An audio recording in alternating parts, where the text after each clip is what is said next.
비트코인에 아무 기능이 없다. 이게 전혀 단점이 아니고요. 오히려 장점이에요. 이더리움이나 나머지 이제 알트코인들이 가지고 있는 그 복잡한 기능들은 이것 때문에 더 이것들의 가격이 못 가게 하는 원인이 돼요. 이상한 소리라고 생각하실지 모르지만, 왜냐면 우리가 쓰는 돈도 기능이 없어요. 우리가 봐야 되는 거는 스트래티지거든요. 스트래티지가 비트코인을 팔기 시작하면은 폭락장이 온다. 저는 그건 맞을 것 같습니다. 근데 스트래티지가 저는 팔 상황이 안 올 것 같아요. 주요 자산 대비해서 왜 비트코인이 못 가냐, 아직 비트코인에 대한 대중의 인식이 아직도 너무 낮은 게 원인이에요. 결국 금이 오른 이유는 명확하죠. 주식도 채권도 부동산도 뭔가 투자하기가 어려울 때 갈 수 있는 게 금밖에 없었어요. 사람들이 다 15만 불 갈 거다. 그것도 그 근거가 과거 데이터를 보니까 이런 패턴이 있다라고 하는 거면 믿지 마세요. 여러분. 전문가들 말, 어떤 가격이 어떤 시점에 될 거다라는 말 절대 믿지 말고 내러티브를 봐야 됩니다.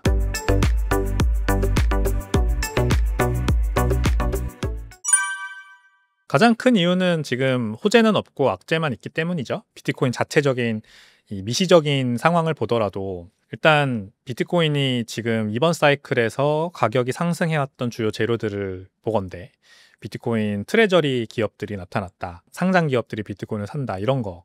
그리고 트럼프 대통령 당선. 트럼프 대통령이 이제 비트코인 미국을 암호화폐 수도로 만들 거다라고 하는 기대감이 있었죠. 그래서 정책적인 이 우호적인 환경으로 바뀌어서 비트코인뿐만이 아니라 알트코인들까지 전부 다 제도화되어 가지고 투자가 급증할 거다. 기관들도 들어올 거고 이런 기대감. 그 전에 이제 ETF, 현물 ETF 승인이 있었고요. 이렇게 좀 호재들이 굵직굵직한 게 가끔 가다가 있었는데 이제 그 흐름이 끊겼죠. 어떤 더 이상의 호재가 나올 게 없다. 지금 이런 인식이 미시적으로는 굉장히 팽배하고, 그런 와중에 이제 조금만 가격이 떨어지면은 선물 시장에서 190억 달러가 청산되지를 않나. 그 다음에 밸런서 같은 대규모 이더리움 스테이킹 프로토콜 디파이가 해킹을 당하지 않나. 생각해보니까 바이비트 거래소 해킹 사건도 있었네요, 과거에. 밸런서만 사실 말씀을 드렸지만 디파이 프로토콜 해킹들이 굉장히 요즘 잦아요. 조금만 디파이들이만 해킹 당하고, 결국 우리가 또 하나의 이번 사이클의 주요 상승 재료였던 스테이블 코인 얘기를 할 수밖에 없는데, 이 스테이블 코인이 그래서 지니어스 액트가 통과된 지가 언젠데 아직도 뭐 나오는 게 없고, 그렇다 그래서 뭐 이더리움 블록체인, 솔라나 블록체인 기타 등등 이제 스테이블 코인이 발행되고 은행들이 채택할 거고 빅테크들이 채택할 거라고 믿었던 이런 블록체인들의 가격이, 코인들의 가격이 오르지 않잖아요. 그런 와중에 이런 것들을 유동성이 대부분 들어가 있는 디파이들이 막 해킹당하고 막 이제 이러다 보니까 기술적인 어떤 위험성에 대한 우려가 커지죠, 당연히. 이거 믿고 쓸 수 있는 거 맞아? 그러면은 이 탈중앙 어떤 블록체인 생태계라는 게 좀 우리가 생각하는 것만큼 쉽게 대중화될 수 없는 거 아닌가. 이런 생각도 분명히 들 거예요, 투자자들이. 그래가지고 지금 미시적으로 봤을 때 굉장히 악재가 많이 겹쳐 있고요. 거시적으로 봤을 때도 사실 별로 호재가 없잖아요. 지금 12월 달 기준금리 인하 가능성이 연준 이사들 나와서 얘기하는 거 보면은 뭐 너무 장담하지 마라 이런 얘기하고 앉아 있고, 지금 연방정부 셧다운 41일째 계속되고 있죠. 그나마 상원에서는 이제 합의안이 통과돼서 다행인데 하원에서도 빨리 통과돼야 이제 불확실성 하나가 거치는 거고, 그런 와중에 또 뭐 지금 관세, 트럼프 대통령의 관세 정책이 대법원에서 불법으로 판명되면은 지금까지 해왔던 이런 모든 것들이 다 수포로 돌아갈 수 있는.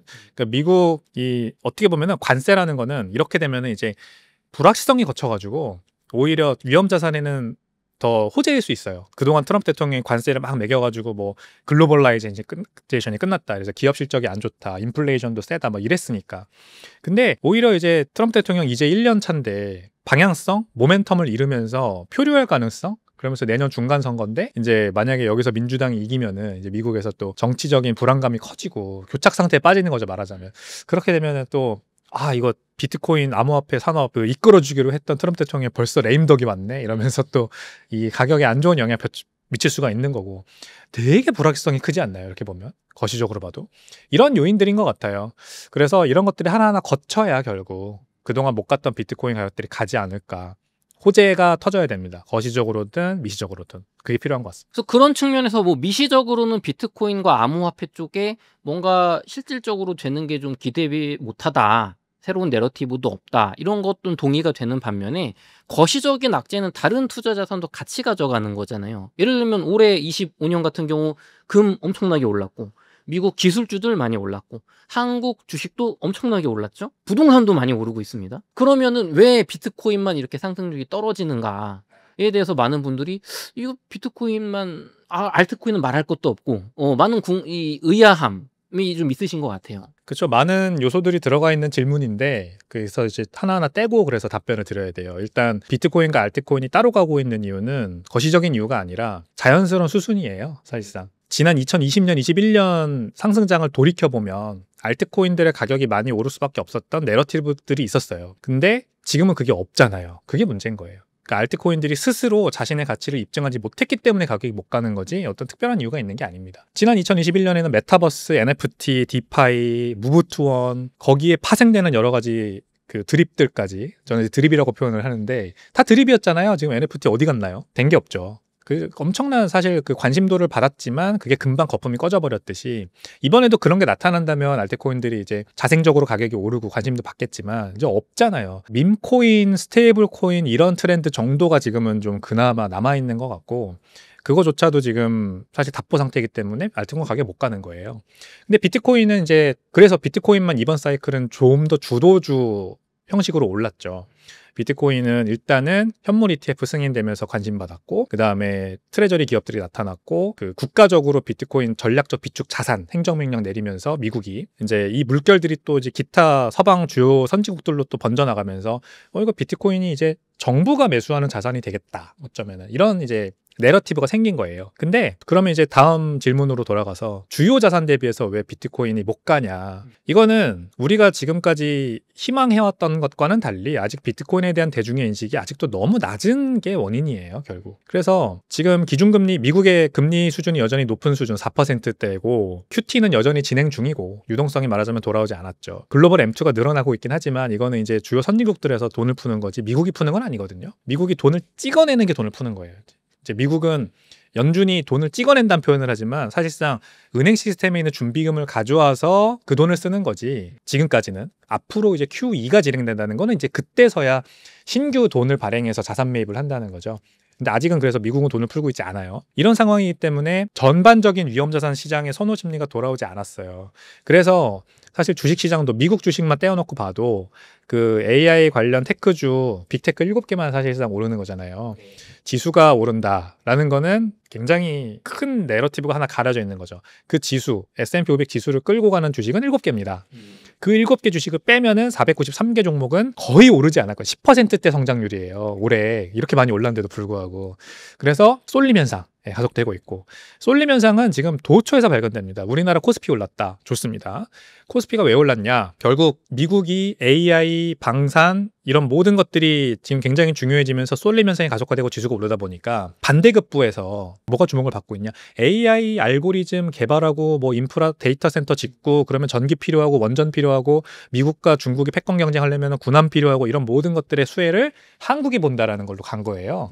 그래서 코스피, 우리나라는 제조업 강국이니까 지금 그래서 코스피가 뭐 K푸드, K팝 아니면은 K뷰티 이런 걸로 떡상한다고 생각하시는 분들이 있을 텐데 그게 아닙니다. 그거는 그동안 우리나라가 그나마 선방했던 소규모 성장 산업 중에 하나였던 거고 이런 것들은 앞으로 안 좋을 수 있어요, 오히려. 왜냐하면 이런 것들은 중국이 제재를 하는 순간 굉장히 크게 타격을 받거든요. 근데 조선업, 원전, 방산 이런 것들은 중국이 제재를 하잖아요. 그러면 미국이 여기에 이제 개입을 할 수가 있어요. 니네 우리나라 지금 제조업 파트너인 한국에 이상한 제재를 때렸네? 약간 옛날에 중국이 히토류 제재하자 미국이 소프트웨어 수출로 반격한 것처럼 중국이 한국 제조업을 건드린다 그러면 미국이 나서줄 텐데 중국이 한국 K뷰티, K팝 이런 것들을 건드리면 미국이 굳이 나설 필요가 없죠. 그래서 명확히 우리나라 코스피가 오르는 거는 제조업에 대한 이 가치가 상승하기 때문이에요. 그래서 오르는 거고 제조업 위주로 삼성전자, SK하이닉스 이런 거 주도주 위주로 오르는 거고 금이 오른 이유는 명확하죠. 금이 오른 이유는 주식도 채권도 부동산도 뭔가 투자하기가 어려울 때 갈 수 있는 게 금밖에 없었어요. 그래서 올해 4월에서 6월 8월 달까지 금 가격이 굉장히 오르다고 횡보할 때 아무도 금에 관심 없었거든요. 사실 금 가격 많이 올랐거든요. 지난 작년부터 해가지고. 근데 한번 이렇게 몇 개월씩 쉴 때는 또 관심 없다가 이제 8월 달부터 오르기 시작하니까 사람들이 그때 마침 겹친 거예요. 아, 이거 미국 주식은 고평가 논란. 그때는 아직 코스피 안 올랐고 그 다음에 전 세계적으로 봐도 아직 주가 지수는 다 죽쓰고 있었고 그리고 부동산 뭐 고평가 논란이 있었고 이런 여러 가지 이제 상황들이 겹치다 보니까 특히 중앙은행들이 엄청 사고 있는 금에 관심이 간 거죠, 사람들이. 그래서 금 거래소 앞에 오픈런 해가지고 사람들이 줄 서고 막 이제 이러면서 금 현물 사겠다고. 근데 금 가격 오르니까 은 가격까지 오르고 막 이러잖아요. 근데 이게 이제 또 정체가 왔죠. 이게 거품이었어요. 그러니까 약간 저는 금 현물 골드 바를 사겠다고 저렇게 금 거래소 앞에 줄을 서는 현상을 보면서 확실히 투심은 지금 시장에 있구나. 이 투심이 근데 어디로 갈지 지금 방향성을 못 잡고 있는 이유는 불확실성 때문이고, 이 불확실성에서 가장 확실한 것으로만 돈이 가는구나. 반면에 MMF라고 우리 왜 자산운용사, 증권사, 은행들이 돈 담그고 있는 이 계좌 있잖아요. 자본시장 계좌. 여기에 지금 8조 달러 수준의 자금이 묶여 있거든요. 이게 역대 최고치입니다. 대기자금, 시중의 대기자금도 여전히 굉장히 크구나라는 걸 알 수가 있어요. 그러니까 비트코인이 왜 안 오르냐? 이 대기자금 때문이에요. 결국 아무래도 사람들의 대중의 인식이 가장 낮을 수밖에 없고, 아직 사람들이 뭔지 잘 모르고 제일 위험하다고 생각하는 비트코인은 이렇게 불확실성이 높은 중에는 많은 돈이 올 수가 없는 거죠. 금도 가고 주식도 가고, 물론 주도주 위주로 쏠림 현상이지만 막 순환매가 도는, 여기서 도는 거죠. 확실한 것들로만. 근데 아직 불확실한 거는 돈이 안 오는 거고, 결국 위험자산 선호 심리가 돌아오면 돌아올수록 비트코인으로 더 많은 자금이 넘어온다고 봐야 돼요. 그래서 한마디로 정의하면 지금 비트코인이 저평가되어 있는 거다, 이렇게 보는 게 맞다고 저는 봅니다. 좋습니다. 그러면 이사님, 결국에는 그 트리거가 터져서 시중이나 미국의 전 세계에 뿌려지는 자금이 비트코인이라는 위험자산에 투심이 들어와야 오를 텐데, 그 어떤 계기, 트리거는 뭐가 될 수 있다고 보시나요? 기준금리 인하를 포함한 연준의 스탠스가 통화 완화 정책으로 가는 거죠. 이거는 뭐 정해진 수순입니다. 일단 미국이 인플레이션에 대한 우려 때문에 기준금리 인하에 소극적이다. 요게 이제 표면인데, 이 표면만 보면 안 돼요. 연준은 은행 시스템의 위기를 봉합해야 되는 더 막중한 책무가 있거든요. 근데 지금 미국이, 이 연준이 이 부채 사이드에 가지고 있는 세 개의 계정이 지금 굉장히 복잡한 상황인데, 연준은 부채가 있습니다. 이 부채 사이드, 대차 대조표의 부채 사이드를 보면 세 개의 계정이 있어요. 하나는 트레저리 제너럴 어카운트 TGA 잔고가 있고, 영레포 잔고가 있고, 그 다음에 시스템 그 리저브가 있습니다. 준비금 잔고라고 하는 게 있어요. 복잡하게 생각하실 거 없지. TGA는 연준이 국채를 발행해서 돈을 얻잖아요. 그거에 들어오는 연준의 은행 계좌라고 생각하시면 돼요. 이게 지금 엄청 높아지고 있어요. 미국 정부 재무부는 계속해서 채권을 발행하잖아요. 지금 돈이 필요하니까. 그리고 이걸 자금 조달한 거를 연준에다 계속해서 꽂고 있는 거죠. 그러니까 올라가는 거예요. 우리가 은행에다 계좌 그 입금하면 올라가는 것처럼 잔고. 이게 왜 문제가 되냐? 재무부가 발행하는 채권을 사주는 주체가 누구냐? 은행들이거든요. 미국의 민간 기업들, 뭐 자산운용사들, 증권사들, 은행들, 이런 민간 영역에서 사주는 거예요. 이때 은행 준비금이 말라요. 은행에서 돈을 가져와서 그걸로 재무부 채권을 사주는 거니까. 그래서 은행 시스템 내 준비금이 줄어듭니다. 은행 시스템 내 준비금이 줄어들면 문제가 발생하는 게 뱅크런 문제가 터지는 거예요. 그래서 예를 들면 우리 월급날 내가 사용하는 은행이 신한은행이라고 예를 들고, 이제 제 신한은행 계좌로 월급이 들어오잖아요. 근데 마침 그날 신한은행에, 저는 그래서 월급 받으면 이제 뺍니다, 바로. 근데 마침 그날 신한은행에 엄청난 대규모 인출이 막 있는 거예요. 그냥 왜 그런지 모르겠지만. 그래서 신한은행이 이거 오늘따라 월급날 너무 많은 인출이 발생하는데 안 되겠다 해가지고 옆은행에다가 잠깐 단기 유동성을 요청할 때가 있어요. 근데 옆은행에도 돈이 없네. 우리도 앵꼰데요. 안 될 것 같은데요. 옆은행에도 돈이 없네. 이런 식으로 계속 가다 보면은 은행 시스템 내에 지금 준비금이 부족하구나. 이게 이제 드러나요. 그러면 이 은행들의 단기 차입금리가 올라갑니다. 은행들도 이제 하루짜리 단기 금리로 돈을 빌리는 건데, 그 금리가 그냥 기준금리랑 똑같아요, 원래 평시에는. 그래서 지금 미국 기준금리가 4%니까 은행들 간의 단기 차입금리도 4%란 말이죠. 근데 이 4%가 5%, 6%, 7%밖에 올라가면 이게 이제 은행 뱅킹 크라이시스라는 거예요. 2019년에 미국에서 터졌던 리포 크라이시스라고도 하고 은행 크라이시스라고 하는데, 단기 금리가 9%까지 올라갔어요, 그때. 그래서 연준이 없던 FOMC를 열어서 긴급 소집을 해서 연준 이사들을, 그때 무제한 양적 완화를 천명하고 기준금리를 제로로 내렸습니다. 이런 사태가 또 터지면 안 되거든요. 이게 터지면 이제 경기가 박살나는 거는 물론이고 뱅크런 터지니까 연준의 사실 존재의 의미가 없어지는 거야. 니네 은행의 은행인데 은행 시스템 관리 잘하라고 니네 지금 열 몇 명 연준 이사를 뽑아놨는데 이따오로 처리를 해? 이렇게 국민의 반발이 심해지는 거죠. 그래서 연준은 절대 이거를 두고 볼 수가 없거든요. 근데 말씀드린 것처럼 TGA가 올라가고 은행 내 시스템 리저브는 줄어들고, 지금 연준 의장인 파월 의장이 하한선을 정해놓은 게 있어요. 미국 GDP의 10%까지 은행 내 준비금이 줄어들면 이거는 그 QT를 종료할 때다. 이렇게 선을 그어놨어요. 근데 지금 10% 밑에 있거든요. 그러니까 이미 왔어요, 그때가. 그래서 QT 종료는 한번 FOMC, 지난 FOMC에서도 연준 의장이 이제 할 것 같다라고 얘기했으니까 할 거고, 근데 이게 반드시 QE로는 이어지지 않는다라고 얘기할 수 있잖아요, 우리가. 근데 반드시 이어질 거예요. 양적 완화로 갈 것이다. 양적 완화로 갈 것이다. QT가 종료되면 이제 연준이 적극적으로 자산 매입을 하는 건 아니지만 아무튼 이제 그동안 줄여나가고 있었던 대차조달표 규모가 이제 끝나는 거죠. 여기서 네. 줄여나가는 게 끝나는 건데 왜 여기에서 다시 늘릴 수밖에 없느냐. 계속 재무부는 채권을 발행하니까. 재무부가 37조 달러에서 40몇 조까지 지금 상한선 늘려놨잖아요. 여기까지 계속 채권을 찍는다니까요. 그 상황에서 연준이 안 사주면 이제 더 이상 버틸 수가 없어요. 왜냐면 은행 준비금은 말라있고, 그리고 영래포 잔고도 있다 말씀드렸죠. 연준에 영래포 잔고도 이미 말라있어요. 이게 이제 은행들이 찾아가는 돈인데 은행들이 이미 이 돈을 이미 다 찾아갔단 말이에요. 근데도 돈이 부족한 거예요. 그래서 연준은 반드시 새로운 돈을 찍어내서 국채를 자기가 직접 매입함으로써 은행 내 준비금을 유지시켜야만 할 거예요. 그래서 양적 완화는 필수 불가결이라고 생각을 하셔야 돼요. 그러면 이제 지난 2020년 코로나 이후로 우리가 볼 수 없었던 이제 양적 완화가 다시 시작되는 거고, 그러면은 아무래도 지금보다 훨씬 좋은 환경에 놓일 수 있겠죠. 위험자산 시장 전반적으로. 그럼 비트코인이 지금 굉장히 저평가돼 있다고 말씀드렸는데 가장 큰 폭으로 오를 거라고 저는 생각을 합니다. 그럴 때는. 가장 큰 폭으로 오를 수혜 종목이 비트코인이다. 네. 말씀해 주신 것처럼 그런 거시적 상황이 변하게 되면 지금 글로벌 M2도 못 따라가고 있고 금에 비해서도 못 따라가고 있고 전통적인 비트코인 사이클에서도 지금 상승폭이 적은 비트코인이 많이 오를 수 있다. 이해가 되기도 하는데, 그러면은 그런 상황이 뭐 올해 연말 뭐 내년 초쯤에 올 수 있다고 보시는 건가요? 네. 올 수 있다고 봅니다. 지금 글로벌 M2는 신용 부채가 늘어나는 거예요. 없던 돈이 생겨나는 게 M0, M1이 늘어나는 게 아니잖아요. M2.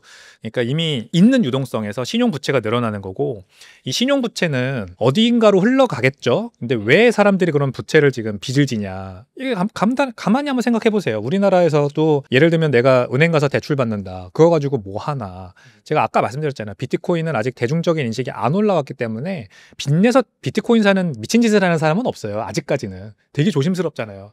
그래서 우리나라에서는 주로 빚내는 이유가 부동산이잖아요. 서울 부동산 살려고. 그나마 더 적극적으로 이제 위험 자산의 이제 그 리스크 톨러런스가 높으신 분들은 주식을 사죠. MTS에서 미수 거래로 주식 사거나 뭐 아니면은 빚낸 걸로 주식 사거나, 서학개미들이 워낙 많으니까 우리나라 요즘은 뭐가 핫한가요? 옛날에는 테슬라, 팔란티어 이런 AI 관련 대장주들 서학개미들이 이런 거 이제 빚내서 산 분들도 굉장히 많을 거예요. 요즘은 코스피가 좋으니까 이제 빚내서 삼성전자, SK하이닉스 들어가시는 분들도 있을 거예요.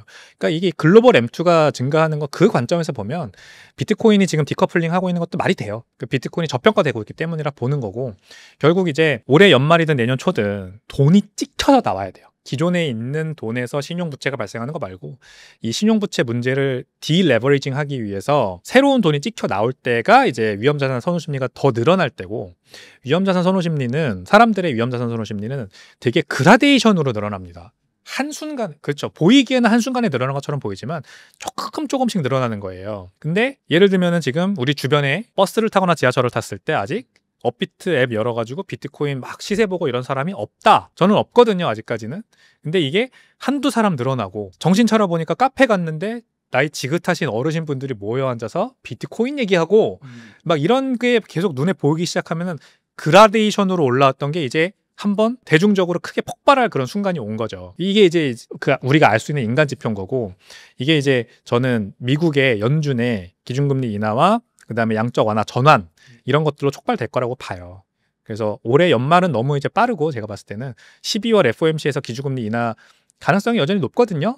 그거를 한번 일단 확인한 시장이 내년에 연준이 QE를 드디어 하는구나라는 거 보고 확실하게 이제 그 위험자산 선호 심리가 쭉 그라데이션으로 올라가다가 이제 갑자기 대중들이 다 눈치챌 정도로 커지면서, 그러면서 사람들의 이제 위험자산 선호 심리가 늘어나고 비트코인도 그때부터 폭발적으로 올라갈 수 있다라고 저는 생각을 해요. 그런 상황이 된다면 비트코인 가격 어느 정도까지 좀 올라갈 수 있을지 뭐 어려운 질문이지만 드려보겠습니다. 어렵죠. 저도 뭐 가격 예측한 게 거의 맞은 적이 없어요. 특히 시점을 정하고 가격 예측을 하는 거는 뭐 당연히 필패고요. 그래서 저는 어떤 방송이든 나가서 이 질문을 받으면 50만 달러 간다고 얘기를 했어요. 지금 뭐 이거 보시는 분들이 그래서 또 50만 달러 안 가면 각오해라 이렇게 생각하시면서 보시겠지만, 저는 일부러 지르는 거예요, 그렇게. 왜냐하면 제가 그 얘기를 처음 했을 때 올해 총가 아마 그랬던 것 같은데 50만 달러 갈 것 같아요 라고 자신있게 얘기했던 게, 그때 뭐 캐시 우드네, 아서 헤이즈네, 블랙록이네 뭐 이런 전문가들의 견해가 연말 15만 불, 20만 불 정도 얘기를 했어요. 왜 그러냐? 지난 3번의 반감기를 봤을 때 반감기 가격 대비해서 처음에는 100배 오르고 그 다음에 20배 오르고 그 다음에 7배 올랐다. 그러니까 이번에도 한 2배에서 3배 오를 거다. 그러니까 반감기 가격이 한 얼마였어요? 6천만 원이었나? 4만 불이었나? 그렇죠? 그러니까 그거 대비해서 한 3배 가면은 12만 불이고 15만 불, 뭐 높게 보면 이렇게 보는 거잖아요. 저는 얼토당토 않다고 생각을 했거든요. 그런 식으로 세상이 쉽게 굴러갈 것 같으면 누구나 다 부자 되지.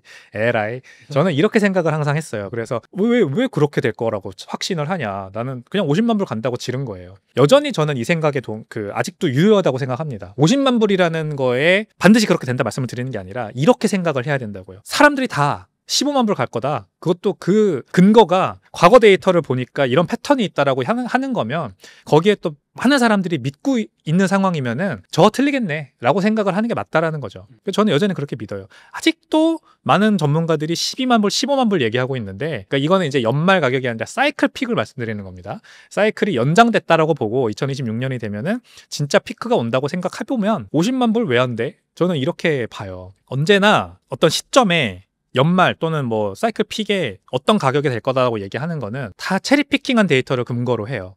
지금 방금 말씀드린 사이클 그 배수론도 그렇고 어떤 뭐라 그럴까요? 다른 자산과 대비해서 또는 글로벌 M2와의 시차를 두고 또는 금 가격과의 시차를 두고 올라간다 뭐 이런 모든 것들이 다 보면은 다 이거예요. 그 체리 피킹한 데이터를 사용하는 거거든요. 그러니까 내가 결론을 내놓고 체리 피킹한 데이터를 집어 넣었으니까 당연히 그게 나오는 거죠. 어떤 경우에는 그거조차 없는 경우도 많아요. 희망회로죠. 희망회로. 한 12만 7천 불은 갈 거야 라고 하는 희망회로를 다 사람들이 믿고 그거에 어떤 수혜를 보고 혜택을 보는 사람들이 그렇게 이제 전망을 하는 거라고 저는 보거든요. 저는 이렇게 50만 불 간다고 지르는 거는 사실 저한테 득될 게 아무것도 없어요. 욕만 먹지. 근데 이렇게 했을 때 많은 사람들이 저는 깨어날 수 있을 거라고 생각해요.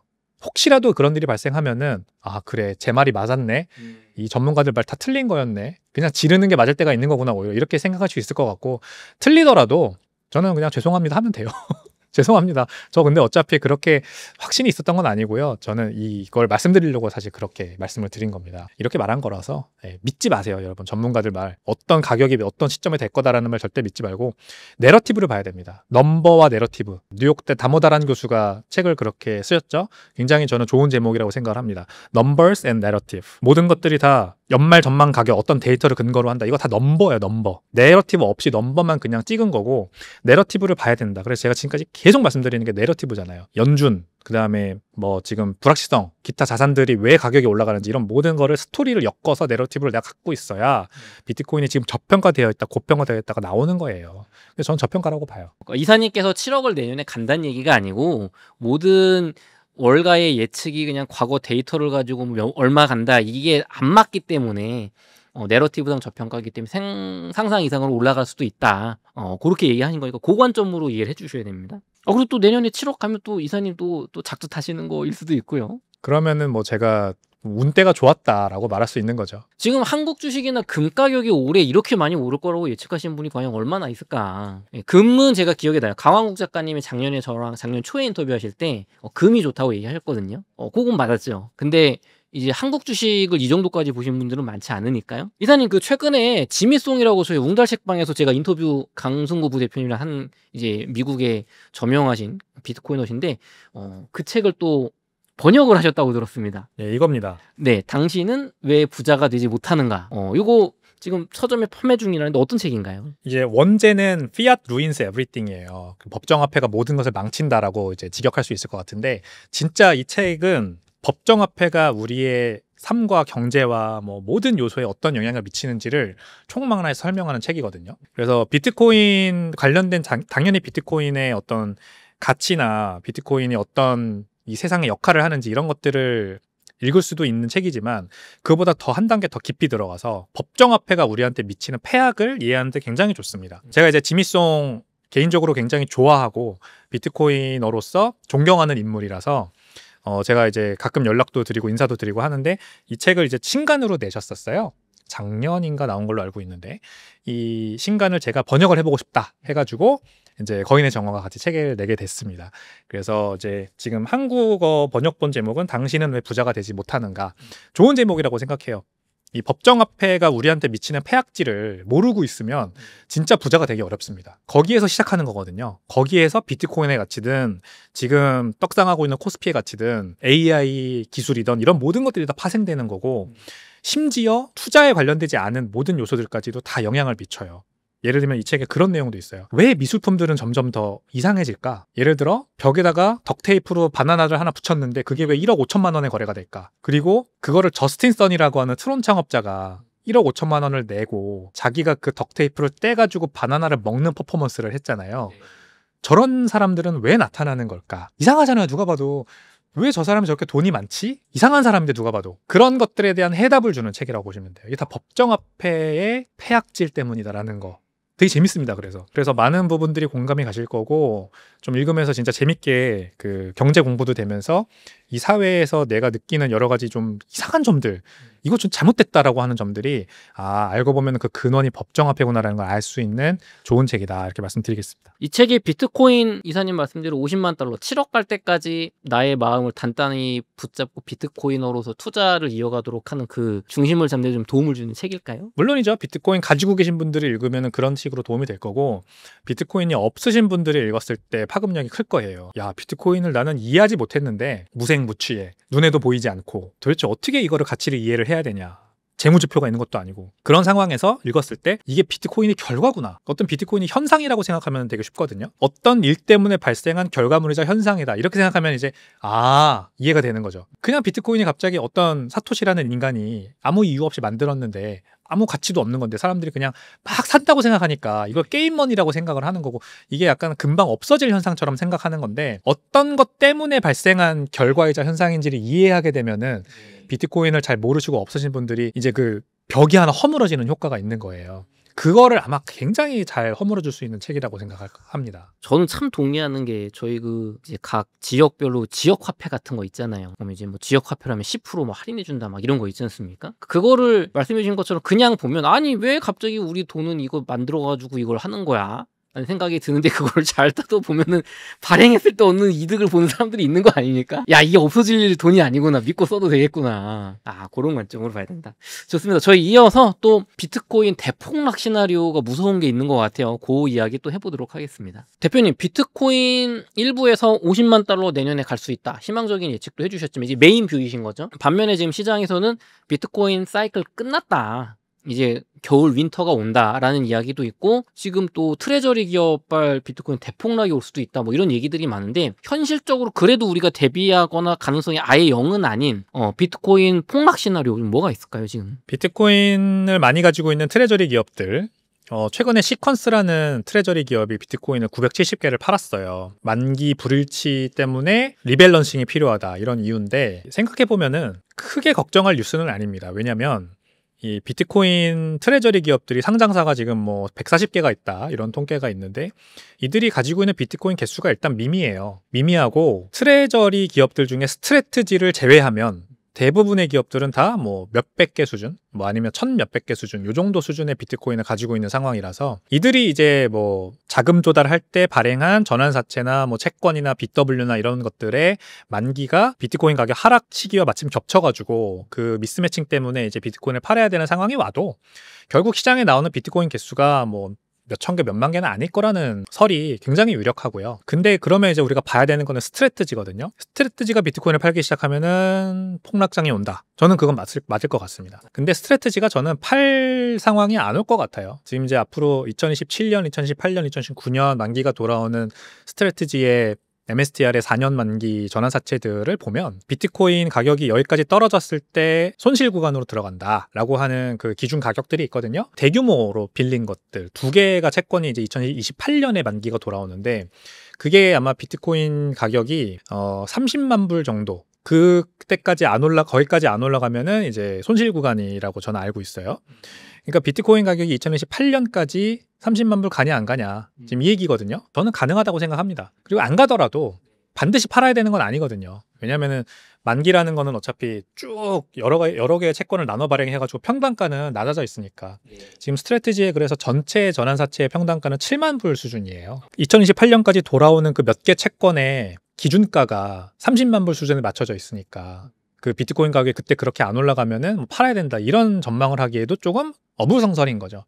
왜냐면 그거 버티고, 그건 이제 다른 식으로 자금 조달해서 버티고, 그 다음 만기가 돌아오는 다른 것들은 평단가가 9만 불, 7만 불 막 이런 수준이니까 괜찮아요, 사실상. 그래서 저는 스트래티지는 쭉 봤을 때 지금 비트코인 가격이 뭐 10만 불 밑으로 내려가서 뭐 9만 불, 8만 불 가도 그렇게 비트코인을 청산해가지고 현금을 급하게 마련하고 그걸로 뭐 주식 매입하고 그런 사태는 발생하지 않을 것 같습니다. 그래서 트레저리 기업들은 그렇게 정리를 하면 될 것 같고, 양자 컴퓨터 얘기가 요즘 많아가지고 그 얘기를 좀 드리고 싶어요. 폭락 시나리오 하면은 이제 단골 손님으로 등장하잖아요. 일단 굉장히 얘기 드리고 싶은 부분이 많은데, 저도 기술자 개발자가 아니거든요. 근데 양자 컴퓨터가 비트코인을 해킹하고 위협이 될 거다라고 얘기하는 대부분의 사람들도 마찬가지로 그들이 개발자나 어떤 기술자가 아니에요. 양자 컴퓨터 관련해서 실제 연구를 하고 있는 사람들은 보통 한 20년 뒤쯤 가능할 거다 이렇게 얘기를 합니다. 한 20년 뒤쯤 얘기할 거다. 그리고 우리 같이 이제 투자에 몸담고 있는 사람들이 한 5년 뒤쯤 가능할 거다라고 얘기를 해요. 실제 양자 컴퓨터 연구를 했었는데 지금 안 하고 있는 사람들 있죠. 그런 사람들은 뭐라고 얘기하는지 아세요? 영원히 불가능할 거다라고 얘기합니다. 이게 약간 저는 이런 영향이 있다고 봐요. 양자 컴퓨터라고 하는 영역은 여전히 이론의 영역이거든요. 쇼 알고리즘이라고 하는 게 급진적인 컴퓨터 연산에 큰 개선을 이루어내서 이제 큐비트라는 게 동작을 해서 그전에는 뭐 몇 해 년 걸리던 문제를 5분 안에 풀 거다. 연산이 급격하게 빨라질 거다. 이 쇼 알고리즘은 여전히 이론의 영역이에요. 왜 이론의 영역이냐? 아직도 에러 보정된 큐비트를 단 하나도 만들지 못했어요. 그 어떤 기업이든 대학교 연구소든 마찬가지로 하나라도 만들면, 에러 보정된 큐비트를 단 하나라도 만들 수 있는데 성공하면, 그러면 이제 쇼 알고리즘이 이론의 영역에서 벗어나는 거죠. 아, 현실적으로 가능했구나 이게. 근데 이게 안 됐거든요 아직. 즉 이론에 머물러 있는 걸 가지고 우리 다 5년 뒤에 뭔가 될 거다라고 얘기를 하는 거예요. 그리고 특히 투자 쪽에 계신 분들이 이게 5년 안에 될 거다라고 얘기하는 거에 근거로 내는 얘기하는 게 또 이런 게 있어요. 우리 AI가 이렇게 빨리 발전할 줄 아무도 모르지 않았냐. 그러니까 우리가 모르는 새에 급격히 발전해서 나올 거다. 그때가 되면 어떡할래? 맞는 말인데 AI도 그 AI를 만드는 사람들조차 어떻게 이게 작동하는지 잘 몰라요. 얼마 전에 일론 머스크가 조 로건 쇼에 또 출연했던데, 거기에서 조 로건이 물어봐요. 일론 머스크한테 XAI가 어떻게 작동을 하는지 어떻게 설명을 할 수가 있냐. 일론 머스크가 솔직하게 얘기해요. 나도 모른다. 그리고 대부분의 이 공학자들도 모른다. 우리가 지금 무엇을 만들었는지 잘 모른다. 많은 인류의 이 진일보를 이뤄낸 기술들은요, 우연히 등장한 것들이 되게 많아요. 아시죠? 어떤 것들이 그런 것들이 있는지. 페니실린. 그런 거. 예. 심지어 전기도. 물론 전기를 만들 때 테슬라라는 사람이 혁혁한 공을 세웠고 그런 건 다 있지만, 사실 우리가 이해하지 못하는 이 물리학과 과학의 영역이 굉장히 많습니다. 예를 들어 비행기가 어떤 이론적인 이유로 나는지, 그러니까 어떤 과학적인 이유로 나는지 제대로 설명할 수 있는 과학자 아직 없는 거 아세요? 진짜요? 뭐 양력 뭐 이런 거 있지 않습니까? 그렇죠. 그 정도 선이에요. 근데 그거 가지고는 안 되는 거예요. 정확히 계산할 수 있냐는 거죠. 그러면 이렇게 양력을 줬을 때 이 정도 날개 기울기로 뭐 포스를 가면 무조건 올라간다? 이 계산이 안 맞는 거예요. 결과적으로 뜨는 거지 이거를 제대로 설명할 수 있는 과학자가 없다. 실제로 그래서 비행기 만드시는 분들 보면은 설계를 한 다음에 실제로 실험을 해서 그 풍동 실험장에서 실제로 해서 날려봐야지 통과가 되는 거지. 예를 들면 우리 계산상으로는 100% 뜨는 거야 라고 하면 사실 내가 테스트 안 해도 떠야 되는 거잖아요. 예를 들면 내가 이거 버튼을 눌렀으면 녹음이 되는 거야 하면 사실 녹음이 돼야 되는 건데 실제로 눌렀는데 안 될 때가 있는 거죠. 맞아요. 그래서 이론 물리학과 실험 물리학이 같이 있는 거고, 하나라도 이제 없으면 안 되는 거예요. 그것처럼 양자역학도, 양자역학 자체도 지금 아직도 미지의 영역인데 양자 컴퓨터라는 것도 그렇게 봐야 돼요. 사실 진짜 객관적으로 보면 이론의 영역이라서 비트코인에 이거를 해킹을 할 수 있을 거다라고 보는 시각은 저는 너무 앞서 나가는 거라고 생각을 하거든요. 근데 물론 현실화되면 그런 비트코인이 폭락할 수 있겠죠. 예를 들면은 지금 공개키가 공개돼 있는 지갑 주소가 있고 공개키가 있고 개인키가 있지 않습니까? 요즘 나오는 비트코인 지갑 주소들은 공개키가 가려져 있어요.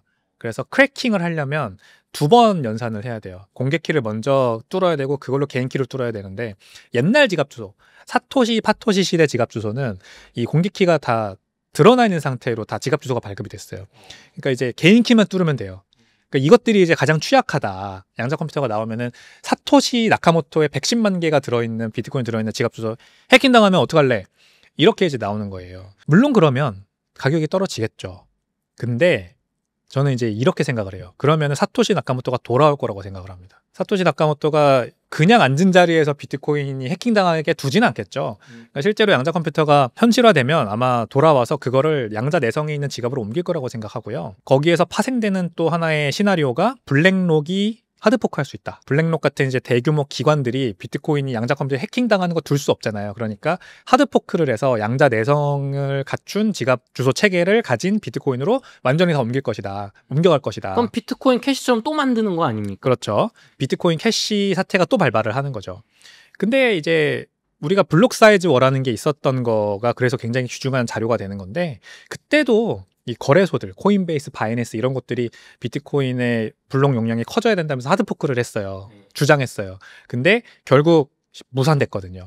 왜냐하면 비트코인은 여전히 개인들의 손에 있는 게 너무나도 그 개인들의 힘이 비트코인에 미치는 영향이 더 컸기 때문에 무산됐고, 결국 우지안 따라 나간 BCH 폭망했고, 뭐 저 로저버 따라 나간 BSV도 폭망했고, 막 이렇게 됐어요. 그래서 저는 블랙록이 하드포크를 해도 역시 가격은 한번 폭락할 수 있겠지만, 기존의 비트코인은 기존의 비트코인대로 남고, 기존의 비트코인에 92만 개까지 지금 블록이 아마 쌓였을 텐데, 이거는 계속 유지될 거라고 생각해요. 그리고 이게 비트코인으로 남지, 이게 비트코인 캐시가 되거나 뭐 이러지 않을 거라고. 비트코인 클래식이 될 수 있겠네요, 어쩌면. 비트코인 클래식이 되지 않을 거예요. 이더리움은 이더리움이 나가서 이더리움이 됐고, 이더리움 클래식이 됐잖아요. 비탈릭을 따라 나간 거죠, 말하자면. 근데 비트코인은 그런 주체가 없어요. 블랙록이 나간다고 해서 사람들이 따라 나가지 않는다는 거죠, 말하자면. 그러니까 이상한 거 하나가 생긴 거지, 비트코인 클래식이 되진 않아요. 그리고 비트코인은 아마 소프트 포크를 할 거예요. 하드 포크가 아니라 그냥 내부 업데이트를 통해서 양자 내성을 갖춘 지갑 주소 체계를 만들어서 아마 양자 컴퓨터에 대응을 할 겁니다. 그래서 사토시가 돌아온다고 말씀드린 거예요. 그 지갑으로 옮기면 되거든요, 비트코인 그냥. 그리고 OG들도 결국 오랫동안 비트코인 가지고 있었던 사람들도 비트코인을 그 양자 내성 암호 지갑으로 옮기겠죠. 그러면 그냥 끝나는 문제. 만약에 사토시가 돌아오면 어떻게 되냐? 그러면 이제 세 번째, 양자 컴퓨터 말고 그냥 사토시가 돌아온다. 아무 이유 없이 사토시가 돌아와서 자기 110만 개 비트코인을 판다. 많이 올랐어 이제.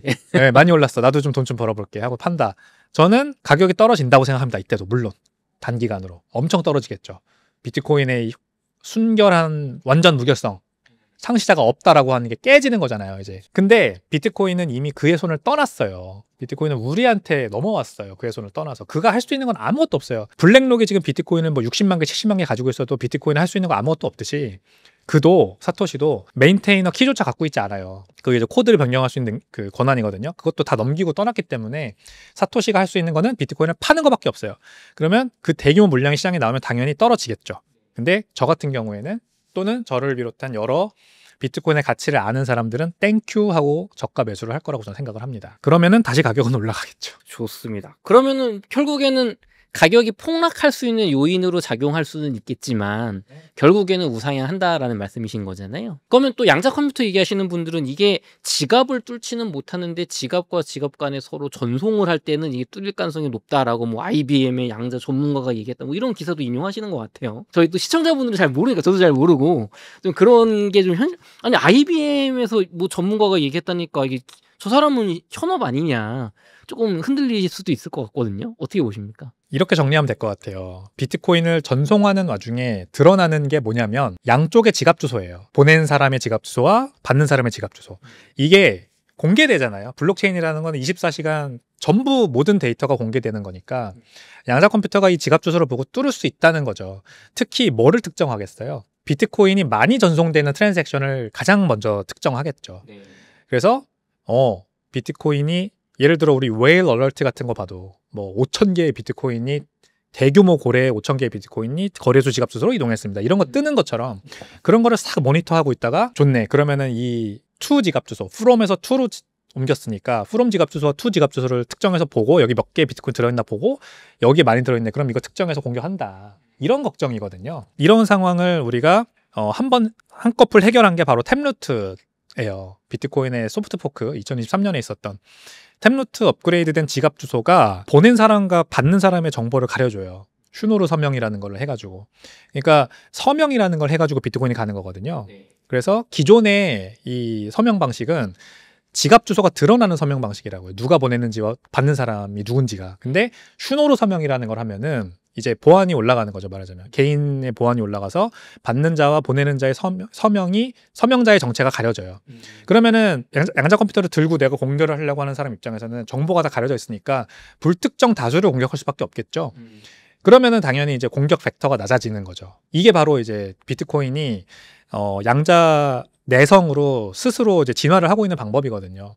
탭루트 업그레이드도 굉장히 오랜 동안 이제 비트코인 커뮤니티 내에서 갑론을박이 벌어져서 그 결과로 나타난 거예요. 물론 아직까지 뭐 대중적으로 비트코인 커뮤니티 내에서 대중적으로 전반적으로 이 탭루트가 확산되고 있는 건 아니에요. 사실상 사람들은 관심이 없어요. 아직까지 보안이 그렇게 중요하지 않으니까. 근데 방법은 있는 거죠. 만약에 진짜 양자 컴퓨터가 나온다 그러면은 탭루트의 슈노르 서명이 굉장히 귀중해질 거예요. 이 전송 간에 보낸 사람과 받는 사람 정보가 가려지니까. 그리고 여기에서 이제 추가적으로 더 나올 수 있다는 게 증명이 된 거죠.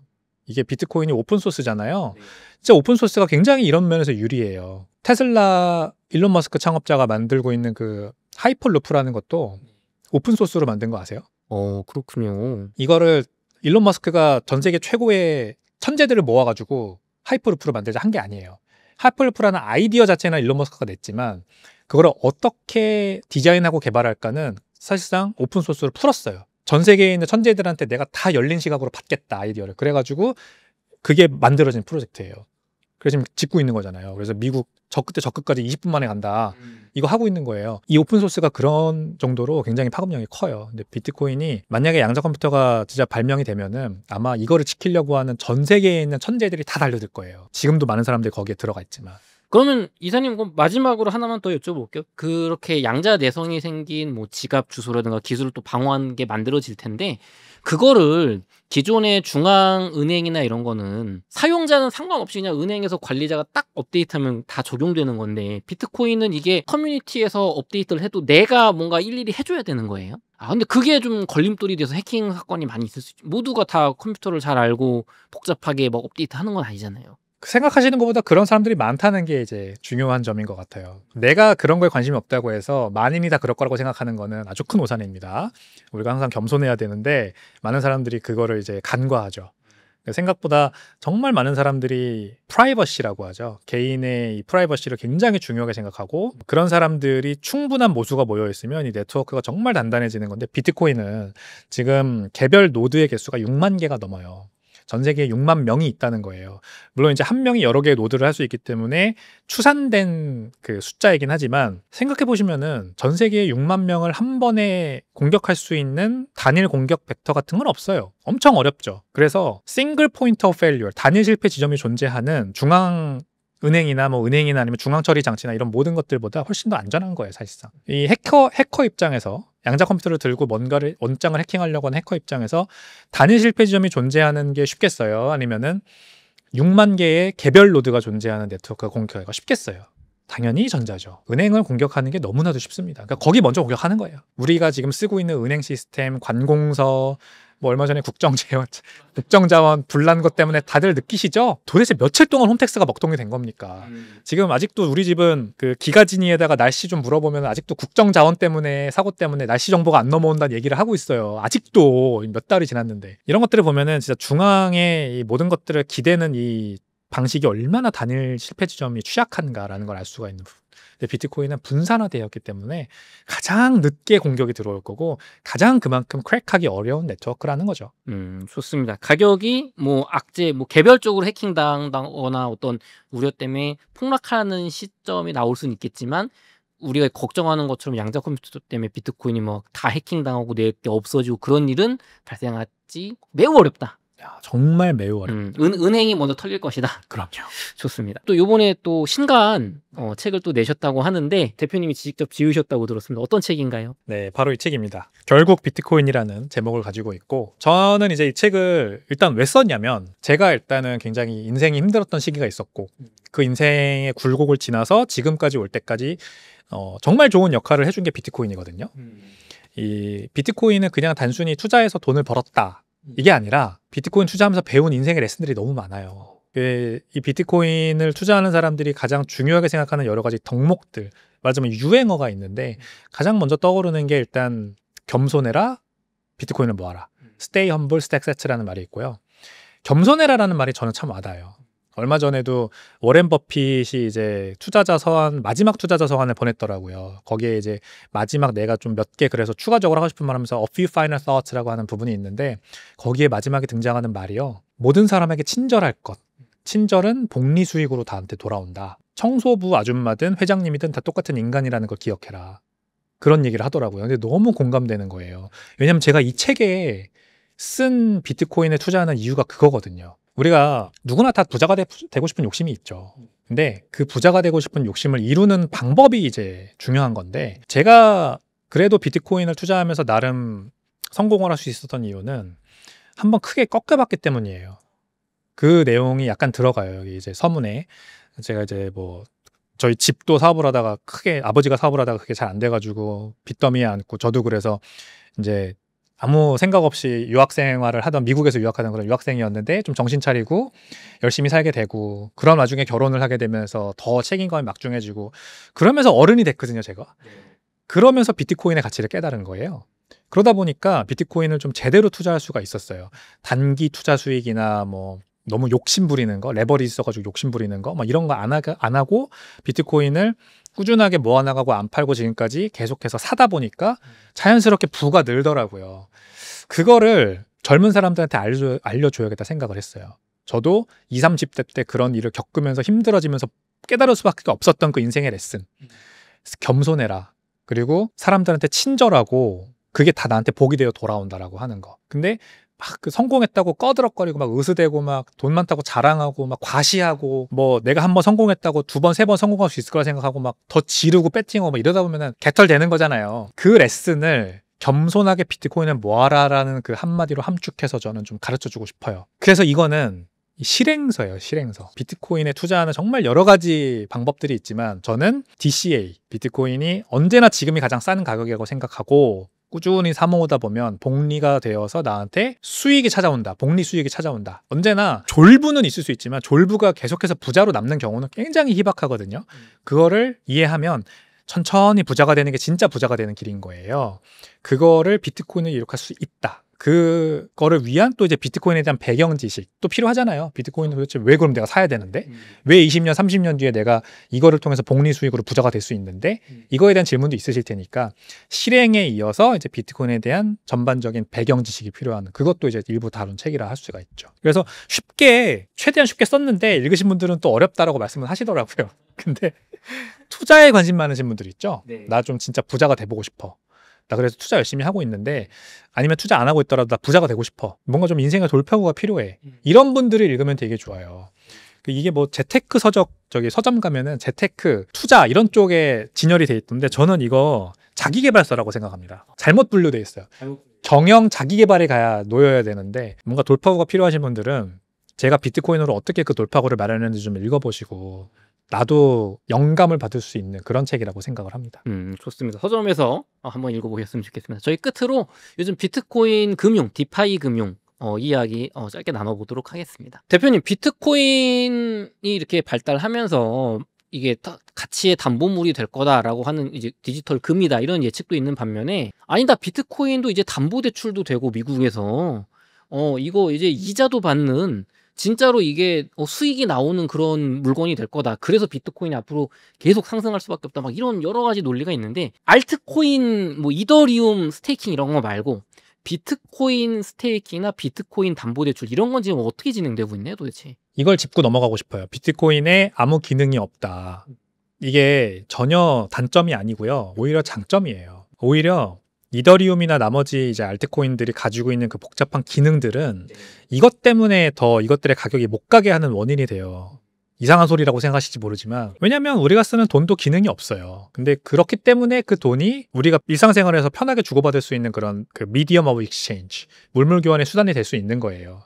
그 돈에 막 뭐 날개가 달려 있고 막 뭐 이런 기능이 달려 있으면은 단일 재화로서 물물 교환의 수단으로 쓰기 되게 복잡해져요. 가치가 막 달라지거든요. 그래서 비트코인이 지금 가장 큰 암호화폐로서, 여전히 많은 사람들은 가장 큰 암호화폐로서 대부분의 대중에게 가장 성공 가능성이 큰 암호화폐로 남아있는 이유는 그 가치 저장 수단이라고 하는 하나의 기능만을 올곧게 유지하기 때문입니다.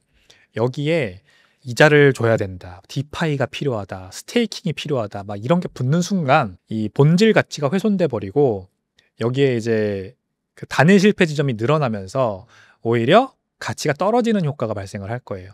지금 이더리움의 밸런서라는 디파이가 공격당해서 1억 달러어치 이더리움이 털린 것도 이제 이더리움 가격이 못 가게 하는 요인이잖아요. 솔직히 그렇게 생각해 보면 될 것 같아요. 그래서 비트코인을 둘러싼 기능적인 요소들은 굉장히 보수적으로 진행되는 게 맞습니다. 근데 다행히 그렇게 되고 있어요. 비트코인은 내부적으로 프로토콜의 어떤 그 코드 프로토콜이 바뀌는 데 있어서 굉장히 여러 사람의 동의가 필요하기 때문에 과반 이상의 동의가 필요하기 때문에 잘 바뀌지 않고, 그리고 이거를 가지고 있는 많은 사람들, 예를 들어 블랙록이나 스트래티지, MSTR이나 이런 것들이 비트코인을 뭐 몇십만 개씩 가지고 있는데 비트코인 개수가 많다는 게 어떤 코드 변경 권한을 주는 건 아니라서요. 다행히도 비트코인의 거대 고래들은 그냥 가지고 있는 걸로 만족을 해야 돼요. 그래서 이들은 당연히 이자를 받고 싶겠죠. 그들의 입장에 생각을 해봅시다. 이제 비트코인을 내가 많이 가지고 있는 사람 부자예요. 보통 부자들이 비트코인 많이 가지고 있으니까. 그래 이 사람들은 아니 부동산도 많이 가지고 있으면 월세 주고 월세 수익이 발생하고, 주식도 많이 가지고 있으면 배당이라는 게 나오고 주담대라는 걸 받을 수 있어가지고 주식담보대출, 현금 필요할 땐 그렇게 현금 마련도 할 수 있는데 비트코인은 왜 안 되냐, 이런 불만은 있어요. 이거는 저는 10분 동의를 합니다. 이거에 대한 기능이 필요하죠. 아주 낮은 단계의 기능, 이런 거는 만들어지고 있습니다. 지금 이제 스트라이크라고 하는 비트코인 대표 핀테크 기업이 미국에 있는 기업인데 비트코인 담보대출 상품을 냈죠. 그래가지고 아주 성황리에 지금 운영을 하고 있고요. 비트코인 내가 가지고 있는 걸 여기 회사에다 맡기면은 이 회사가 돈을 주는 게 아니라 이 회사의 백커들이 있어요. 켄터 피츠제랄드 아시죠? 하워드 상무장관이 있었던, 지금 그 아들이 하고 있는 그 회사가 자금을 대줘요. 그래서 비트코인은 커스터디에 묶입니다. 이게 이제 리하이퍼시케이션이라고 해서 담보 재사용이 되면은 그때부터 이제 은행이 하는 짓이잖아요. 이게 사실상 부분 지급 준비금이라고 해서 내가 내 담보를 은행에 맡겼는데 그 담보가 다른데 대출로 나가고 막 이제 이러면은 여기가 파산되면 나도 담보 못 돌려받고 막 이런 연쇄 청산이 발생하잖아요. 스트라이크는 아주 정확하게 기업과 스트라이크가 만드는 공용 커스터디에 고객의 비트코인을 딱 묶어요. 그 다음에 자금은 스트라이크는 핀테크 회사니까 돈이 어디 있어요. 자금 수혈은 켄터 피츠제랄드한테 받는 겁니다. 켄터 피츠제랄드는 대규모 자산 운용사잖아요. 여기에 이제 테더도 아마 같이 참여했을 거예요. 그래서 대주고 달러를 빌려간, 그래서 이 비트코인 담보 맡긴 사람은 이자를 줄 거 아니에요. 이자율이 한 10에서 12% 정도 돼요. 높죠? 높아요. 담보 대출인데도 높아요. 그러니까 그걸 받아갈 수 있는 사람만 가서 받아가라 이거예요. 그러니까 이거를 받아간 사람들은 이걸로 뭐 재투자를 하든지 뭐 필요한 데 쓰겠죠. 그만큼 기대 수익이 12% 이상 되는 사람만 받아가라는 거고, 이런 사람들이 부도를 내면은 어차피 비트코인은 그대로 커스터디에 있으니까 이거 청산하면 되는 문제고, 굉장히 보수적으로, 제가 이제 보수적이라는 말을 굉장히 많이 하지 않습니까? 이렇게 가야 된다는 말씀을 드리는 거예요. 요거를 또 어디다 빌려주고 그런 짓은 안 한다는 거죠, 은행처럼? 리하이퍼시케이션이라고, 담보 재사용 안 한다. 그리고 얼마 전에 소파이가 그 미국에 있는 핀테크 기업이거든요. 이제는 은행이죠, 사실상. 소파이 은행입니다. 내셔널 뱅크 차터를 땄기 때문에. 소파이 아레나라는 게 또 LA에 있어요. 그 미국 슈퍼볼 결승전 했던 곳으로 유명하죠. 이 소파이라는 회사가 저기 비트코인 예금 상품을 드디어 승인을 받았습니다. 그래서 미국 전역에서 최초로 출시를 할 거고요. 연말에 이 소파이 은행 고객이 1230만 명이라고 하는데 1230만 명 전체 고객이 비트코인 예금할 수 있게 지금 연말에 그게 될 거라고 합니다. 어제 나온 뉴스입니다. 촬영일 기점으로. 그렇게 되면 이제 우리 원래는 현금 예금하면은 이자 나오는 그 예금 상품 사용할 수 있었던 것처럼 비트코인 예금 상품이 이제 되는 거예요. 그래서 더 이상 거래소에 맡길 필요가 없고 은행에다가 비트코인을 맡길 수 있고 거기서 이자까지 받을 수 있을 거예요. 당연히 이제 은행 입장에서는, 소파이 은행 입장에서는 비트코인 예금을 받으면 이걸로 대출 내보내지 않을까요? 대출 내보내겠죠. 근데 이제 그거부터는 약간 그게 부분 지급 준비금 제도가 될 수 있겠죠. 비트코인 내가 받았으니까 더 많은 비트코인을 대출 내보내, 그거는 봐야 될 것 같습니다. 어떤 식으로 대출이 나갈지. 그냥 1대1로 처음엔 나갈 수도 있을 것 같아요. 어차피 비트코인은 희소성, 양이 한정되어 있는 자산이다 보니까 여기에서 신용을 창출해서 비트코인 대출이 나가는 건 좀 어려울 수도 있을 것 같아서 비트코인을 받으면 대출 상품은 나올 수 있다. 또는 다른 데서 재투자되어서 여기에서 나오는 수익으로 예금이자를 주는 거는 가능해질 수 있을 거라고 저는 생각을 해요. 아주 낮은 이자겠죠. 그러면 이제 아마 비트코인의 이제 전통 금융자산으로서의 어떤 편입이 또 가속화되는 하나의 마일스톤이라고 생각은 합니다. 그러면 대표님 이게 정식 은행인 거죠? 정식 은행입니다. 정식 은행. 미국 내 인터넷 은행이라고 보시면 되겠죠. 우리 뭐 K뱅크 뭐 이런 거. K뱅크, 카카오뱅크 그런 거죠. 그러면 여기 맡기면은 안전한 겁니까? 이거 해킹 당하는 거 아니에요? 뭐 비트코이너들은 내 개인 지갑에 꼭 보관하라 그런 얘기 하잖아요. 일단은 연방예금보험공사가 보전해주는 금액이 미국이 높아요. 200만 불까지 보전을 해줍니다. 그러면은 뭐 30몇억 그쵸? 예금자 보호, 예금자 보호 그 금액이 1억인데 미국은 200만 불이에요. FDIC에 그래서 보전을 받을 수 있는 금액이 200만 불이니까 일단 비트코인을 거기 맡기고 싶어하는 사람들이 늘어날 수 있을 것 같아요. 그죠? 30억이면 뭐 웬만큼 다 되는 거 아닙니까? 뭐. 웬만한 이제 리테일 투자자들의 비트코인을 다 맡아줄 수 있는 정도가 되겠죠. 저는 그리고 이렇게 생각해요. 셀프 커스터디가 굉장히 중요한데 최종 골이죠. 그러니까 모든 사람들이 비트코인을 셀프 커스터디 하는 그 방향으로 가야 되는 건 맞지만 그 가는 와중에 아직도 많은 사람들이 비트코인 지갑 사용법을 어려워하고 비트코인 자체를 어려워하는 와중에 야, 개인 지갑부터 써. 이럴 수는 없는 노릇이다. 그래서 현물 ETF도 좋은 대체 투자 자산이 되는 거고요. 은행 예금도 좋은 투자 자산이 되는 거죠. 즉 셀프 커스터디라는 종착지로 가기 전에 먼저 비트코인을 이해하고 좀 받아들일 수 있는 그런 하나의 징검다리로서 필요한 거라고 저는 생각을 해요. 그래서 아직도 많은 시니어 계층에 계신 분들은 비트코인 자체를 어려워하는데 이런 은행에서 예금자 보호까지 되는 예금 상품이 나오면 너무 좋다고 저는 보거든요.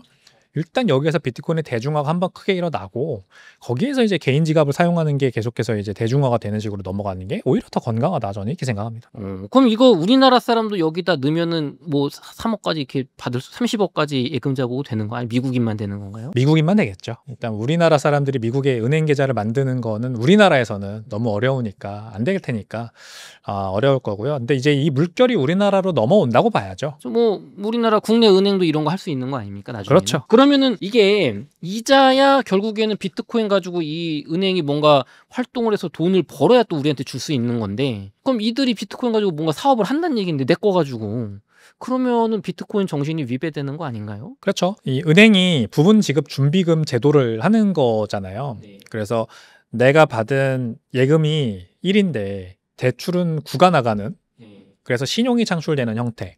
요것 때문에 이제 부채의 죽음의 나선이라는 게 만들어져서 계속해서 신용과 부채가 늘어나는 형태. 그래서 이게 한번 이제 디레버리징이 오면은 경기가 하강하고 그리고 많은 사람들이 이제 그 구조조정을 당하고 피해를 입고 그러다가 또 빚이 늘어나고 이제 이렇게 계속 죽음의 나선으로 가는 거.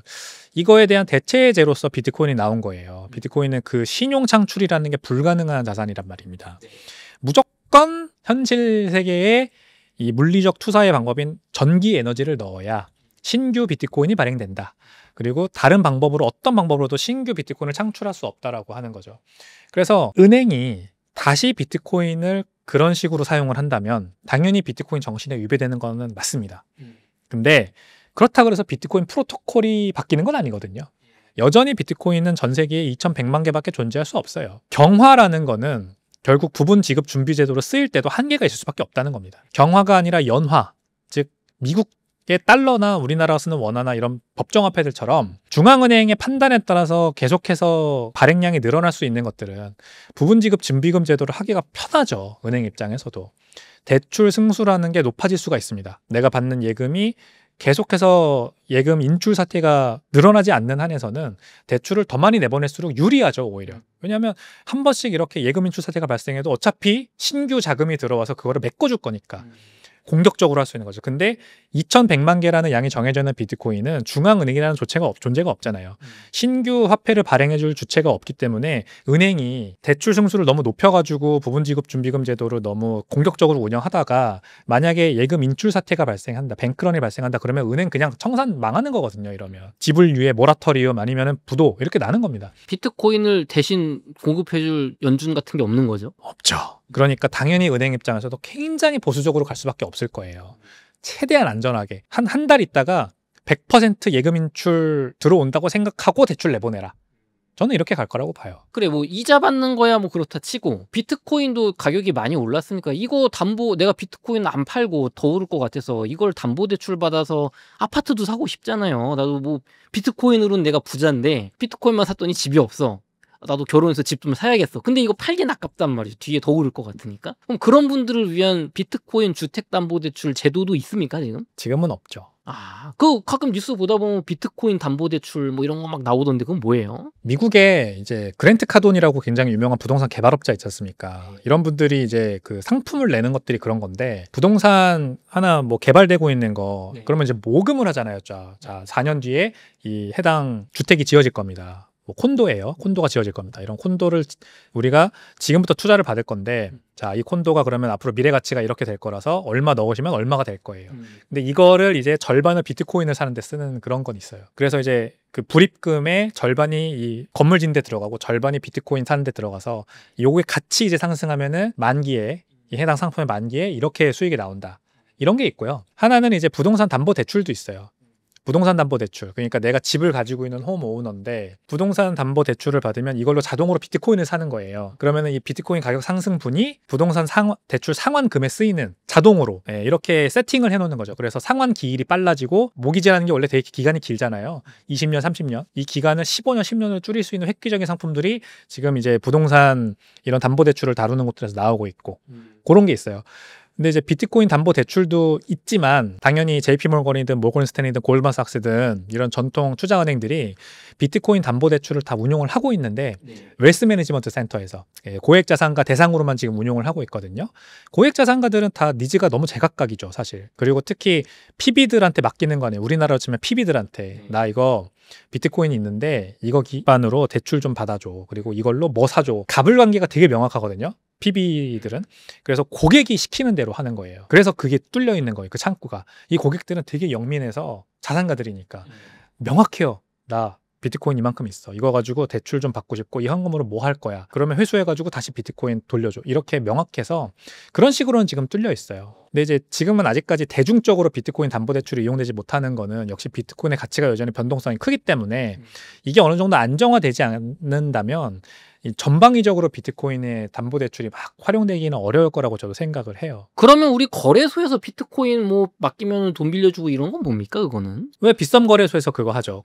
코인 대여인가요? 네, 그건 뭐예요? 그럼 뭐가 다른 거예요? 이제 비트코인뿐만이 아니라 여러 알트코인까지 다 합쳐가지고 그 빗썸 계정에 가지고 있는 자산이 있잖아요. 그래서 그 자산 대비해서 몇 배를 대출해주는 거죠. 그걸로 코인 거래 더 하라고. 미수 거래랑 비슷한 거예요. 미수 거래도 주식 담보로 맡기고 이틀짜리 대출 받아서 거래한 다음에 이틀 있다 갚아야 되듯이 이 빗썸도 이제 고객이 가지고 있는 잔고 전부를 담보로 잡아가지고 미수 거래를 하게 해주고 그게 이제 상환이 안 되면은 그 고객이 들고 있는 코인 전부를 다 청산하는 거죠. 근데 이거는 지금 방금 말씀드린 주식 미수 거래랑 비슷한 거라서 우리가 얘기하고 있는 부자들이 주식이나 부동산 들고 있는 부자들이 그거 담보 맡겨가지고 잠깐 현금 유통하고 그거 가지고 이제 나중에 갚아가지고 다시 받고 이런 거랑은 좀 다른 개념이라 보시면 돼요. 이거는 너무 투기를 바라고 단기 투자를 하는 사람들을 위한 기능이다. 이렇게 보는 게 맞습니다. 대표님, 그럼 제가 마지막 질문 하나 드려볼게요. 저희가 그 부동산 주택담보대출은 원금하고 이자만 잘 내면 30년 동안 뭐 이거 집값 떨어지더라도 뭐 문제 없잖아요.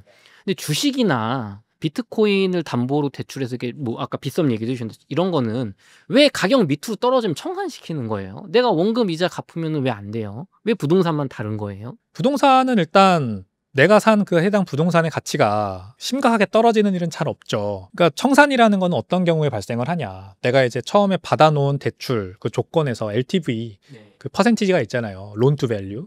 그 론 투 밸류 퍼센티지가 말하는 예를 들면 60%다. 그러면은 대출의 가치가 이 담보 가치보다 떨어지면 담보를 청산해서 이거를 상환을 받아야만 하는 그 대출자 이 은행의 이제 입장에서 그런 퍼센티지가 만들어지는 거 아닙니까?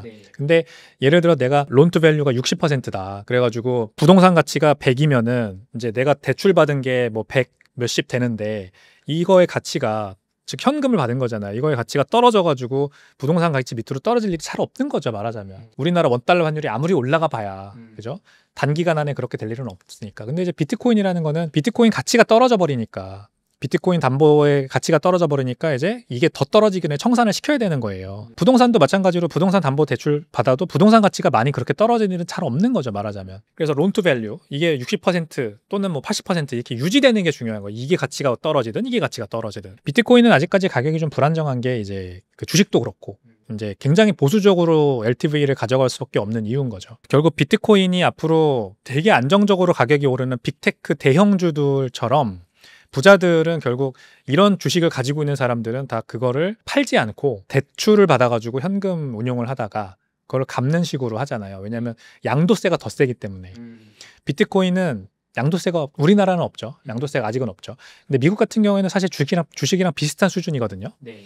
그런 상황에서 주식 담보대출처럼 비트코인 담보대출이 활성화되려면 결국 이제 빅테크 주식처럼 안정적으로 올라갈 거라는 그런 인식이 확산이 되어야 되는 거예요. 그렇게 되면은 이제 비트코인도 담보로서 엄청나게 많이 쓰이겠죠. 근데 그렇게 하고 있는 곳이 MSTR이거든요, 사실상.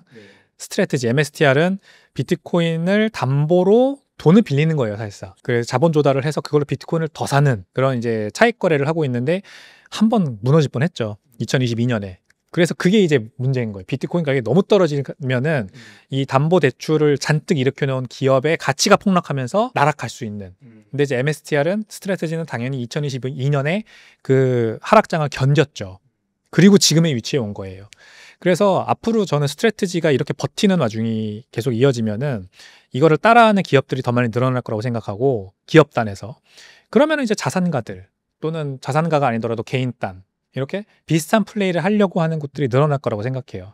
그래서 스트라이크가 그걸 보고 사실 미리 이걸 낸 거예요. 그 비트코인 담보대출을. 그래서 이제 초기니까 태동하는 중이니까 앞으로 지켜보면 좋을 것 같고 비트코인 자산가들이 앞으로 늘어나면 늘어날수록 이런 것들이 더 많이 활성화될 거다. 이렇게 봅니다. 이사님 그럼 롬바드라는 곳에서도 뭐 바빌론도 그렇고 비트코인 담보 맡기면은 이자 준다 뭐 이런 업체들이 있던데 이거는 뭐 은행이 아닌 거예요? 얘네는 이제 비트코인 스테이킹이라고 해서 비트코인은 스테이킹 기능이 없잖아요. 그러니까 제2의 별도의 블록체인을 만들어서 이 두 개를 연결하는 거죠. 비트코인을 잠그고 그 잠군 대가로 어떤 알고리즘에 의해서 제2의 코인이 해당 블록체인에서 발행되는 구조입니다. 그러니까 사실상 엉터리죠. 저는 이거 엉터리라고 생각을 합니다. 그 은행에 비트코인을 직접 맡기는 거랑 이거 다른 거네요, 그럼? 아니 뭐 은행이야 이제 말씀드린 것처럼 연방예금보험공사에 200만 불 그 한도도 있고 보호도 있고. 근데 이건 아무 보호가 없죠. 이건 보증을 그건 해준다는 거고 미국에서. 그렇죠. 얘는 뭐 해킹 당하거나 그 회사 망하면 뺏기는 거예요, 내 비트코인. 그렇죠. 뭐 실체도 없는데 사무실도 없는데 찾아갈 수도 없어요. 근데 이제 그냥 알고리즘으로 다 된다. 자동으로 다 된다. 비트코인 안전하게 보관되고 절대 다른 데 안 쓰이고 다 뭐 사실 그들의 말을 믿는 수밖에 없는 거죠. 이자 나온다. 그 이자만 오히려 오직 그냥 보고 우리가 달려들기에는 너무 위험한 사실 투자 상품이라는 생각이 들어요. 근데 걔네들은 그 비트코인 가지고 뭘 하길래 이자를 이렇게 많이 줄 수 있다는 거예요? 비트코인 가지고 하는 건 없어요. 근데 코인이 발행되잖아요. 네. 제2의 코인이 발행되죠. 이 코인의 돈을 걔네들의 이제 수익원인 거죠. 코인의 가격이 오르고 자기네가 어차피 발행 주체이기 때문에 그 코인을 잔뜩 가지고 있을 거 아니에요. 그러면 거기에서 이제 돈을 버는 거죠. 지금까지 해왔던 알트코인들의 플레이랑 똑같아지는 겁니다. 결국. 발행한 코인 가격이 폭락하거나 하면은 이자 못 주게 되는 거 아닙니까? 그렇죠. 또 디패깅이 발생하겠죠. 디패깅? 스테이블 코인을 발행했다면 이제 디패깅이 발생하는 거고 만약에 그냥 알트코인이라면 가격 폭락, 복구되지 않는 알트코인 가격 폭락 그런 게 발생하면서 내 비트코인 내놔 이러면서 뱅크런 이제 터지는 거죠. 그럼 얘네가 비트코인 돌려주면은 다행인데 안 돌려줄 수도 있는 겁니까? 그럴 수도 있죠. 아, 내 손을 떠난 거예요. 이제. 내 손을 아예 떠난 거예요. 아, 그럼 걔네가 우리 해킹 당해서 미안하고 그냥 문 닫고 칠 수도 있는 거예요. 그럼요. 아, 그럼 그런 거 하면 안 된다. 안 된다. 절대 안 된다. 그럼요. 끝으로 저희 지미송 님의 또 책을 이번에 번역하셨다고 들었습니다. 어떤 책인지 소개 부탁드리겠습니다. 지미송 비트코인 제가 굉장히 존경하는 비트코이너이고 저한테 많은 철학적 가르침도 주시는 그런 분이거든요. 미국에서 유명하신 비트코인 기술 개발자이고 철학가인데 이분이 이제 신간이 Fiat ruins everything이라는 게 있어요. 법정 앞에는 모든 것을 망친다라는 게 원제인데 국내 번역본을 제가 번역을 했습니다. 당신은 왜 부자가 되지 못하는가? 라는 한국어 번역본 제목으로 나왔고요. 번역을 처음 해보는데 진짜 힘들더라고요. 워낙에 또 이제 철학적인 내용과 방대한 지식이 담겨 있는 책이다 보니까 근데 그만큼 아주 재밌게 읽으실 수 있는 책이라고 생각을 합니다. 왜 당신은 부자가 되지 못하는가? 이거에 대한 원인이 있다고 한번 생각을 해보세요. 그러면 뭐 여러 군데에 탓을 할 수 있지만 그 뿌리가 진짜 뭔지는 아직도 우리나라 사람들은 거의 이해하지 못해요. 그 뿌리가 법정화폐라는 거예요. 달러, 원화, 뭐 위안화, 엔화 이런 이제 법정화폐들이 어떤 식으로 지금 현재에 이르게 되었는가 그리고 지금 현재 우리의 인생과 사회 각 영역에 어떤 영향을 미치고 있는가를 이해하면 그러네. 내가 왜 갈수록 점점 이렇게 런닝머신에서 뒤로 밀리고 있는 느낌이 들지? 라는 거에 대한 이해가 아마 서실 거예요. 왜 우리 부모 세대는 외벌이 가정에서도 충분히 한 몇 년 동안 돈을 벌면은 서울에 집 한 칸 장만할 수 있었는데 왜 우리 세대에 와서는 맞벌이를 해도 그게 힘들어지는가? 그리고 우리 자식 세대로 가면은 이제는 서울의 집은 언감생심 꿈도 못 꿀 지경까지 왔는가? 점점 뒤로 밀리고 있는 이 느낌. 이게 그냥 이런 일이 발생하는 게 아니라 법정화폐 때문이에요. 아, 내가 열심히 안 살아서 그런 게 아니다. 아무리 열심히 살아도 쫓아갈 수 없는 어떤 힘이 작용하고 있는 거거든요. 그거에 대해서 얘기해주는 책이라서 정말 재밌게 읽으실 수 있을 것 같습니다. 그럼 반대로 내가 그거를 극복하는 방법 해결책도 있는 건가요? 일단 비트코인이죠. 비트코인이 그 법정화폐가 발생하고 있는 부작용의 대체제이자 해결책이자 어떤 구명보트로서 등장을 한 거라서 그것이 어떻게 해결책이 될 수 있는가도 이 책에서 당연히 이제 나오고요. 사실상 꼭 비트코인에만 국한할 필요도 없을 것 같아요. 여기에서 말하고 있는 진짜 여러 가지 이제 그 문제점들이 있는데 그 문제점들의 해결책이 될 수 있는 게 결국 이제 굉장히 퓨어한 그런 자산입니다. 경화. 금도 그 중에 하나고 비트코인도 그 중 하나고 뭐 우리가 지금 어떻게 보면 굉장히 미래를 밝게 보고 있는 그런 기업들도 될 수 있을 것 같아요. 여기 이제 기업들 얘기도 나오거든요. 빅테크 기업들이 어떻게 이 기술 과두 체제를 이용해서 그런 관료주의화 됐고 얼마나 이 법정화폐를 이용해서 지금 최고의 자리를 몇십 년 동안 유지하고 있는지 이런 것들도 다 나오는데 그런 기업들을 그럼 좀 피하고 진짜로 부가가치를 발생시키고 있는 기업에 투자할 수도 있겠다라는 생각도 할 수 있는 그런 책이라고 보시면 되겠습니다. 좋습니다. 대표님께 긴 시간 동안 나눠봤는데요. 저희가 또 지미송에 또 지난번에 웅달책방에서 강승호 부팀님 모셨는데 또 한국 방문한다면 백훈종 대표님과 함께 또 촬영을 해보도록 하겠습니다. 오늘 수고 많으셨습니다. 감사합니다. 감사합니다.